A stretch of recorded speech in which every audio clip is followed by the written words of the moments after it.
우리 옆에 분들과 이렇게 한번 인사했으면 좋겠습니다. 주님의 이름으로 사랑합니다. 네, 주님의 이름으로 사랑합니다. 잘 오셨습니다. 네, 환영합니다. 여러분 혹시 어떤 일을 할 때 완전히 지쳐서 포기해보고 싶었던 적이 있으신가요? 네, 되게 많죠. 뭐 저도 생각을 해봤는데 가볍게는 운동을 할 때 이제 5세트를 해야 되는데 3세트째부터 벌써 힘겨워지기 시작하면은 이걸 계속 해야 되나 말아야 되나 약간 스쿼트를 100개까지 하기로 했는데 20개부터 갑자기 다리가 후들거리기 시작하면은 이제 고민이 좀 하게 되죠. 그리고 또 우리 이제 새내기들이 바로 직면한 문제일 수도 있는데 이제 재수를 결심했습니다. 그런데 갑자기 학원을 다니기 시작했는데 일주일 다녔는데 너무 힘들어. 이 선택이 맞은 선택이었을까? 하면서 좀 고민이 또 되죠. 찾아오죠. 근데 뭐 재수생뿐만 아니라요. 사실 학교 다니는 애들도 힘듭니다. 학교 다니면서 어떻습니까? 먼 등하굣길을 오가야 되고 그때마다 자퇴를 해야 되나?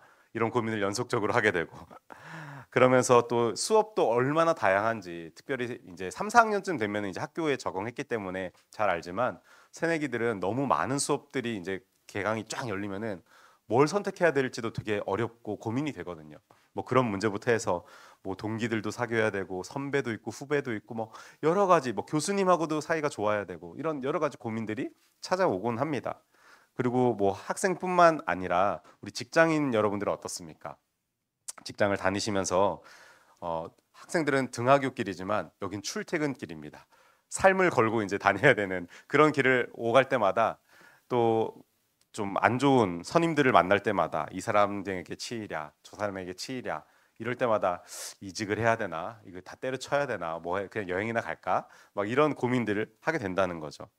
저는 요즘에 한 가지 제가 좀 고민하면서 하고 있는 일이 육아를 이제 하면서 아이가 이제 2명이거든요. 그랬더니 한 명이 울고 한 명이 잘 놀면 괜찮습니다. 그런데 둘 다 울기 시작하면서 그래서 제 다리를 붙잡고 2명이 안쪽 다리 잡고 있으면은 미칠 것 같아요. 잡고 던져버릴 수도 없고 얘네들을 그래서 근데 포기할 수가 없지 않습니까 얘네를. 근데 이제 올해 또 한 명이 더 태어나거든요. 제가 이제 셋째가 태어났는데 벌써 막 걱정이 막 이렇게 앞서고 있습니다.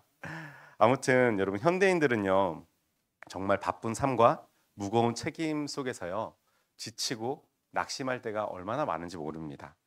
그런데 문제는요 진짜 문제는 뭐냐면요 저와 여러분 같은 신앙인이라고 해서요 그러한 문제들이 우리를 피해가지 않는다는 겁니다. 좀 더 쉽게 얘기해 볼까요?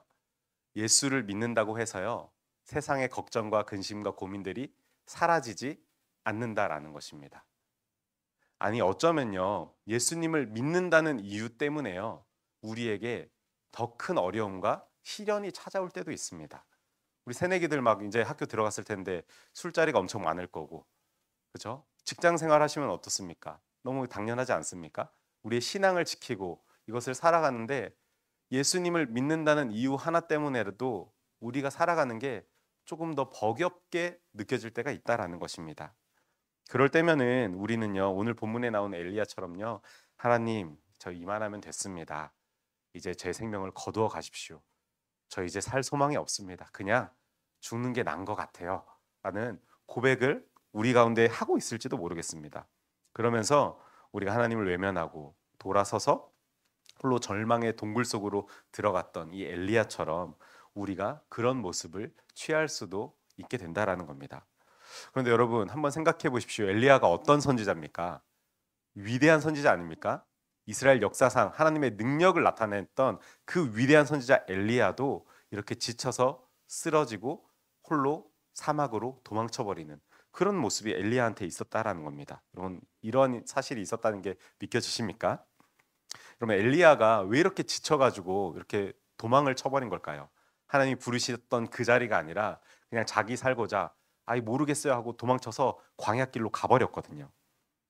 왜 그러냐면은 저희가 이제 거의 한 달 만에 산부 예배를 설교하는 것 같아요. 그래서 그 전에 했던 엘리야 이야기를 혹시 기억나시는지 모르겠습니다. 그 전에 엘리야 어떤 얘기를 제가 나눴었냐면은 850대 1로 맞짱을 떠서 이겼던 그 놀라운 사건의 주인공이 엘리야였습니다.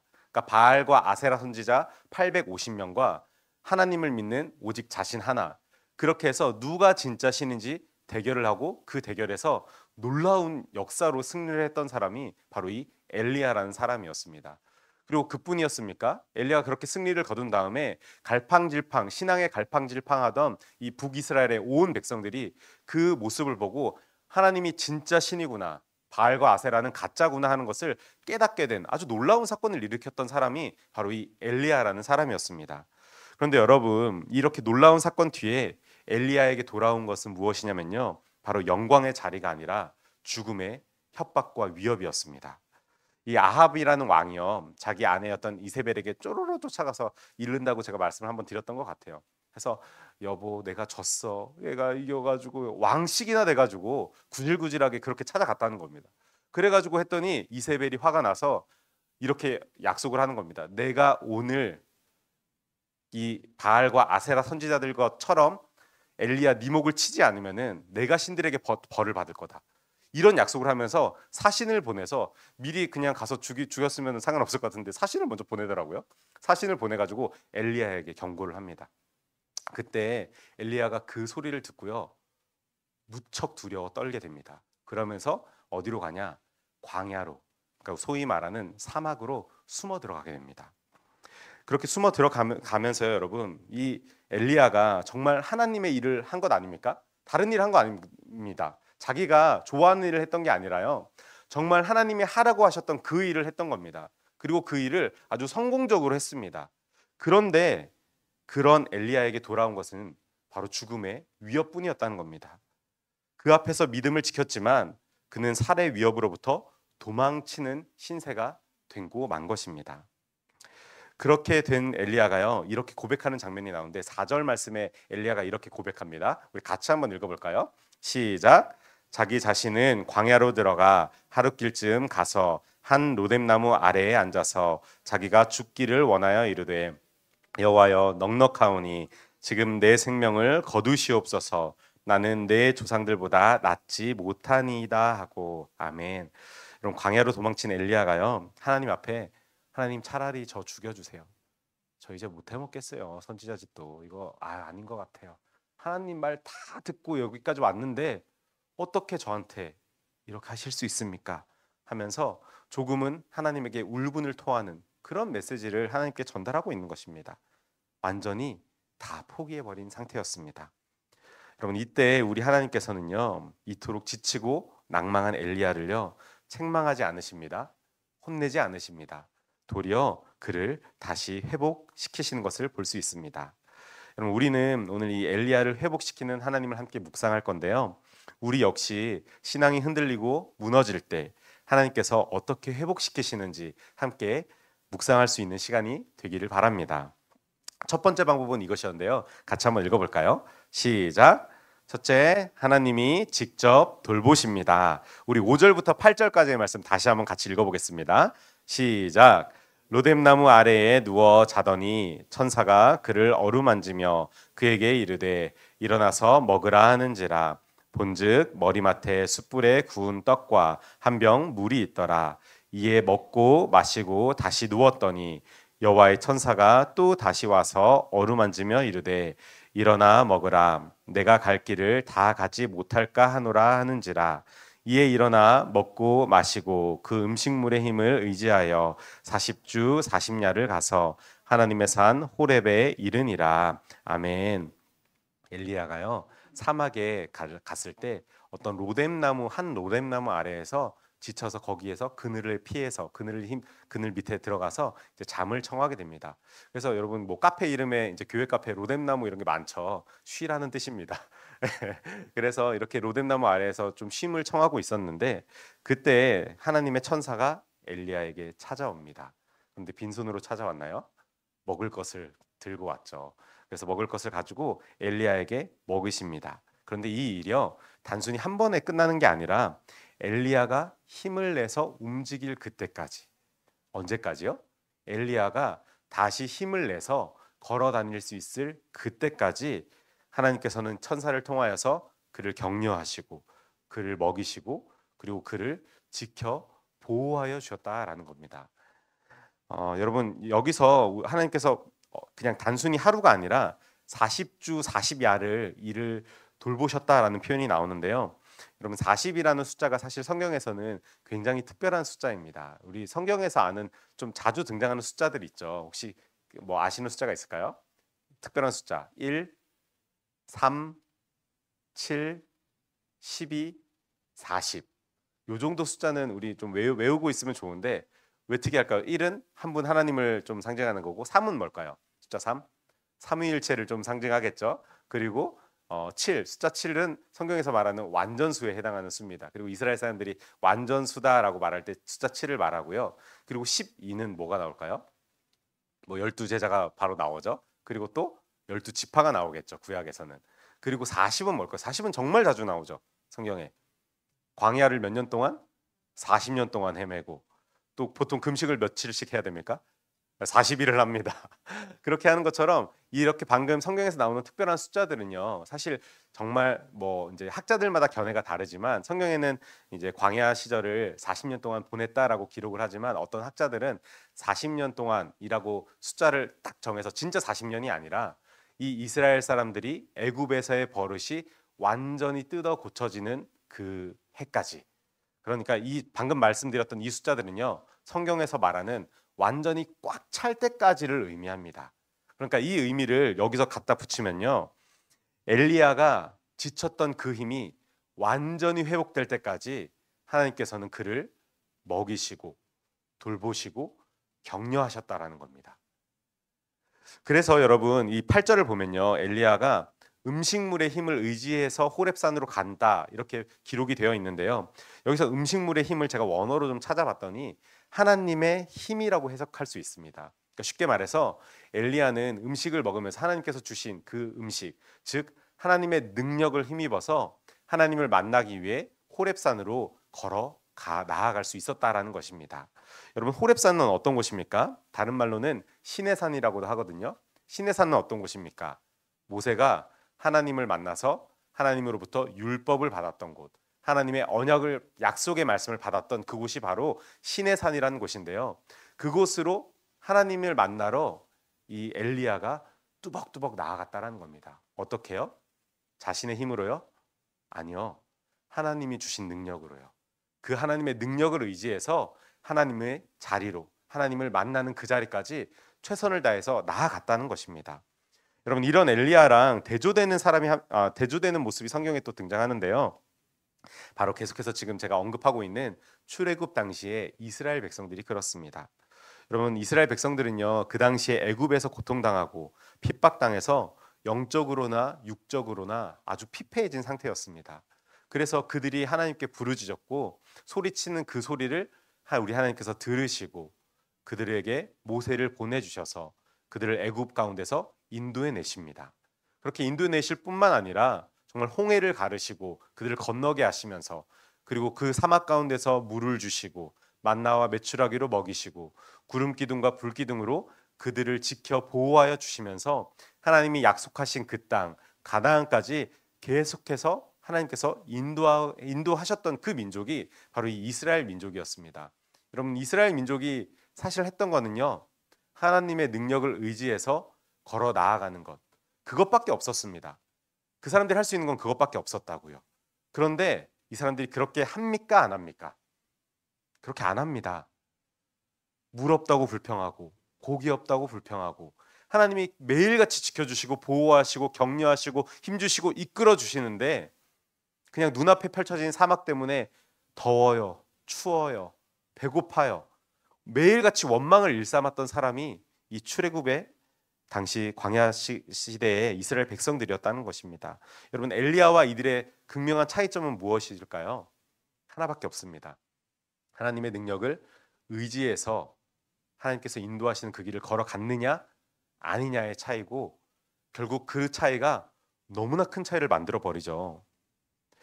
사랑하는 우리 청년들 그리고 오늘 함께 예배드리는 우리 성도 여러분, 우리가 지쳐서 일어날 힘이 없을 때 그리고 그 자리에서 눈물만 흘려야 할 때 우리가 느끼든 느끼지 못하든 하나님께서는요 언제나 우리를 돌보고 격려하신다는 것을 기억하시기 바랍니다.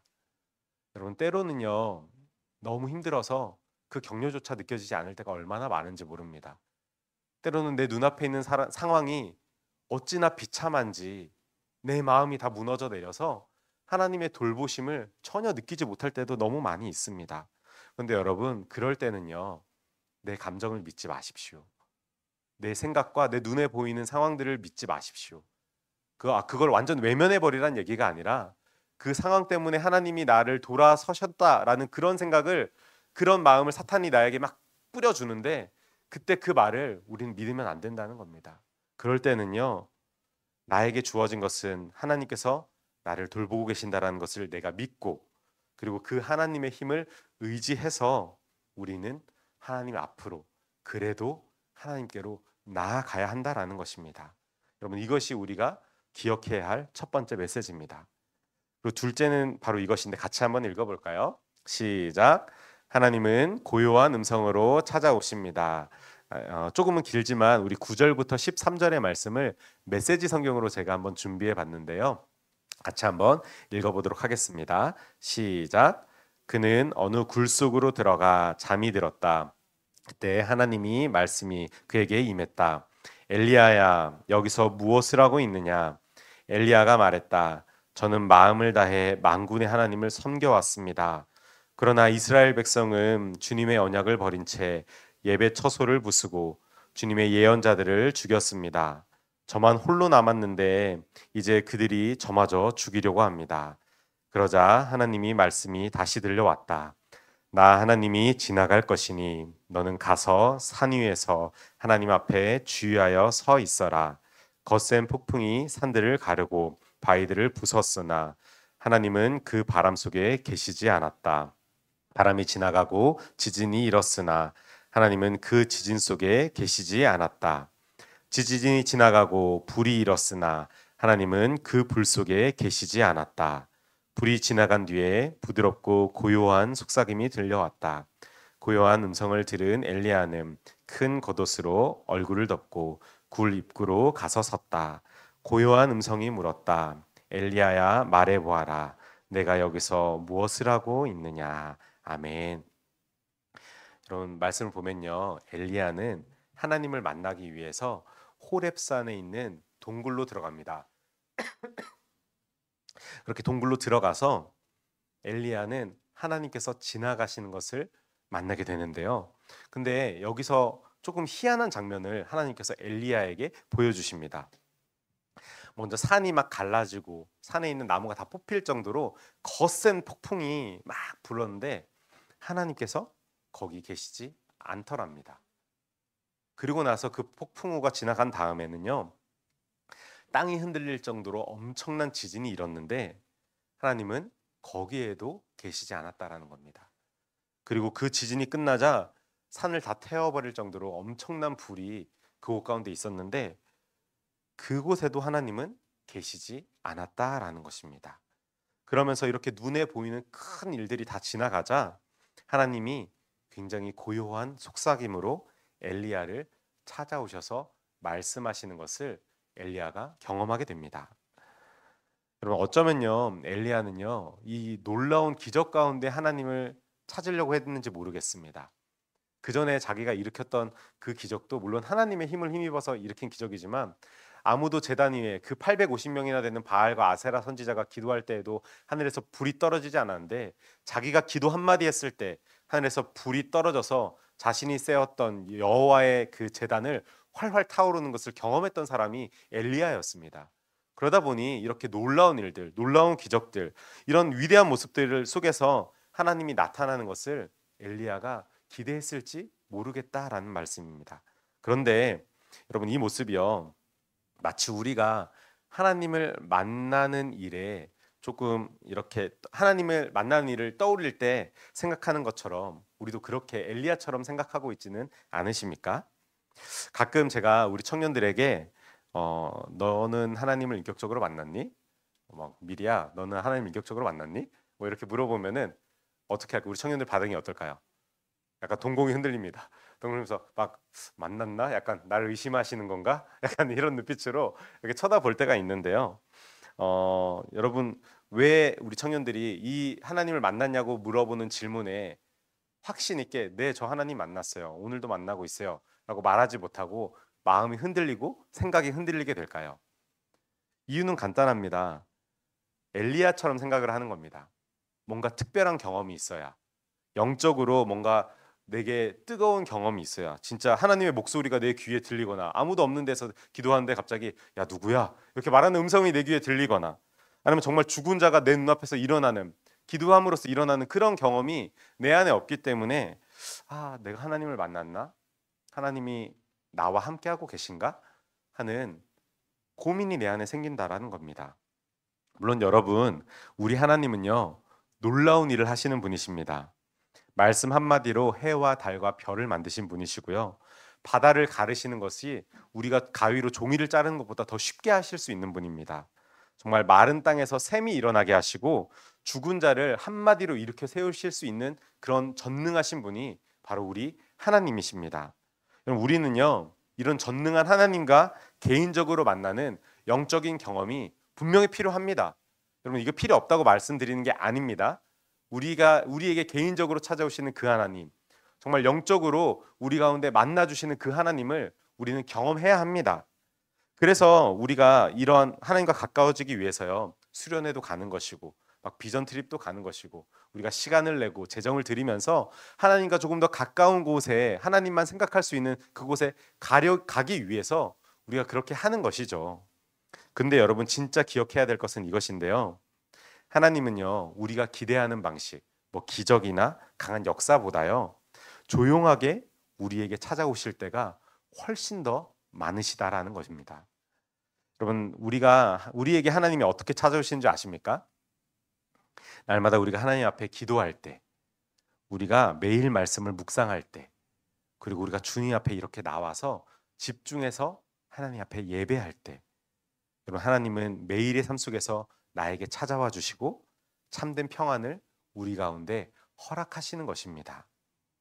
여러분, 나는 아직 하나님을 만나지 않은 것 같아요 라고 고백하는 그 고백은요, 사실 이런 고백입니다. 저는 아직 말씀과 기도를 충분히 하지 않았어요 라는 고백과 동일합니다. 여러분, 제가 장담컨대 매일 기도해 보십시오. 매일 기도하시고 매일 규칙적인 시간에, 매일 내가 어느 정도의 시간을 떼어서 하나님 앞에 나아가 보십시오. 그리고 매일같이 말씀을 한번 묵상해 보십시오. 매일같이 내가 말씀을 읽고 기도를 하는데 하나님의 음성을 듣지 못한다? 말도 안 되는 겁니다. 여러분, 한 번도 안 해보신 분들은 이건 경험을 못하는 거고요. 해보신 분들만 알 수 있는 겁니다. 제가 이 곤지암교회 와서부터 우리 청년들에게 늘 강조하는 거 딱 두 개였습니다. 뭐였죠? 우리 기억나나요, 청년들? 말씀과 기도였습니다. 설교도 대부분 여러분 말씀 좀 보세요. 여러분 기도 좀 하세요. 기도의 자리에 좀 오세요. 말씀 계속 읽고 있어요. 그래서 우리 청년들에게는 우리 청년부 예산을 들여가지고 큐티 책을 따로 구매를 합니다. 그래서 모든 청년들에게 가져가서 말씀 보라고, 매일 말씀 읽으라고 나눠주고 있습니다. 그런데도 아직 안 가져간 애들이 있더라고요. 청년부실에 큐티 책이 아직 이만큼 쌓여 있습니다. 가져가세요, 여러분. 말씀 한번 보세요. 기도해 보세요. 하나님이 여러분들에게 말씀하시려고 문 밖에 서서 기다리시면서 마음 문을 두드리고 계신다니까요. 그런데 내가 말씀을 안 읽으니까, 그런데 내가 기도를 안 하니까 하나님이 내게 해주시는 말씀, 하나님이 내게 해주시는 음성을 듣지 못하는 겁니다. 여러분, 근데 이것은요, 비단 우리 청년들뿐만 아니라 우리 어른들도 마찬가지죠. 여러분, 우리가 예배를 사모해서 주일에 이렇게 나오는 것처럼요, 매일같이 우리는 하나님 앞에 나아가야 합니다. 어떻게 해요? 기도와 말씀으로요. 그때 하나님께서 우리 가운데 세밀한 음성으로 매일같이 응답하여 주신다라는 것입니다. 사랑하는 우리 청년들, 오늘 함께 예배드리시는 여러분, 매일의 삶 속에서 부드럽고 고요하게 찾아오시는 주님을 만날 수 있기를 주님의 이름으로 축원합니다. 우리 마지막으로 세 번째는 이것인데요. 같이 한번 읽어볼까요? 시작. 셋째, 하나님은 동역자를 세워주십니다. 우리 18절 말씀 같이 읽어보겠습니다. 시작. 그러나 내가 이스라엘 가운데에 7,000명을 남기리니 다 바알에게 무릎 꿇지 아니하고 다 바알에게 입맞추지 아니한 자니라. 아멘. 여러분, 엘리야는요, 자기 혼자서 고군분투하고 있다고 생각합니다. 그래서 하나님이 직접 세미한 음성으로 이 엘리야 앞에 나왔을 때도요, 하나님, 저밖에 없어요. 저만 싸우고 있잖아요. 힘들어 죽겠어요. 아무도 안 믿는데 제가 이렇게 말해서 뭐합니까? 라고 하면서 하나님한테 호소하는 장면이 나옵니다. 심지어 세밀한 음성으로 하나님께서 엘리야야, 네가 지금 뭐 하고 있는지 말해볼래? 라고 했을 때에도 하나님 만나기 전과 똑같은 울분을 토해내죠. 그때 하나님께서 여러 가지 말씀을 하시지만 특별히 이 18절의 말씀을 통해서요, 엘리야를 이렇게 위로해 주시는데요. 엘리야야, 너는 혼자가 아니야. 너는 혼자가 아니고 여전히 나를 믿고 따르고 신뢰하는 그 사람들, 바알에게 무릎 꿇지 않고 바알에게 절하지 않으며 우상을 섬기지 않는 7천 명의 사람들이 여전히 남아 있어. 너 혼자가 아니야. 힘내. 괜찮아. 라는 말을 엘리야가 듣게 된 것입니다. 여러분, 엘리야가 얼마나 힘이 났을까요? 아, 난 혼자가 아니구나. 혼자라고 생각했지만 하나님께서 하나님을 따르는 그 사람들을 남겨놓으셨구나 하는 마음이 엘리야 가운데 들었던 겁니다. 특별히 사랑하는 우리 청년들, 여러분은 결코 혼자가 아닙니다. 여러분이 폭풍 속을 걷고 있고 비바람을 마주해야 할 때에도 정말 불빛조차 보이지 않고 외롭게 그 길을 걸어가는 것 같은 그때에도요, 사랑이 많으신 우리 하나님께서 늘 여러분과 함께 하시고 늘 여러분을 지켜 보호하여 주신다는 것을 기억하시기 바랍니다. 여러분을 위해 중보하고 있는 형제 자매, 부모님도 있고요. 그리고 여러분들을 위해서 기도하는 우리 청년 공동체가 있습니다. 그리고 여러분을 위해서 기도하는 목회자가 있고요. 여러분들을 위해서 기도하는 성도님들이 있습니다. 우리 청년들을 위해서 특별히 제가 새벽 설교를 담당할 때마다 늘 부탁을 하거든요. 이 새벽 예배 오시는 어른들에게 여러분, 우리 청년들을 위해서 기도해 주십시오. 우리 청년들의 10명의 기도하는 청년들이 일어날 수 있게 기도해 주시고 20명의 말씀을 묵상하면서 하루를 시작하는 청년들이 일어날 수 있도록 기도해 주시고 이 자리에서 30명의 예배하는 청년들이 일어날 수 있도록 함께 중보해 주십시오 하면서 늘 기도하거든요. 새벽에 나와서. 근데 그때마다 제가 이렇게 기도하다 하면서 의도치 않게 앉아 계신 분들의 기도 소리가 들리는데 여러분들을 위해 기도하는 분들이 새벽에 너무 많이 계십니다. 그 사실을 기억하시고 여러분은 결코 혼자가 아닙니다. 세상 가운데 지쳐 힘들고 쓰러지는 그런 순간에도 하나님이 여러분과 함께 하시며 여러분의 공동체가 여러분을 도우신다라는 것을 기억하시기 바랍니다. 이제 말씀을 정리하면 하나님은 지친 엘리야를 위해 돌보시고 만나주시고 동역자를 세워주십니다. 그 하나님께서는요, 엘리야뿐만 아니라 이곳에 있는 저와 여러분들도 동일하게 격려하시고 위로해 주시는 분이십니다. 정말 바라기는 하나님이 돌보실 때에 하나님의 능력으로 하나님의 자리로 나아갔던 엘리야와 같이 하나님 앞에 나아갈 수 있는 저와 여러분이 되시기를 주님의 이름으로 축원합니다. 기도하겠습니다.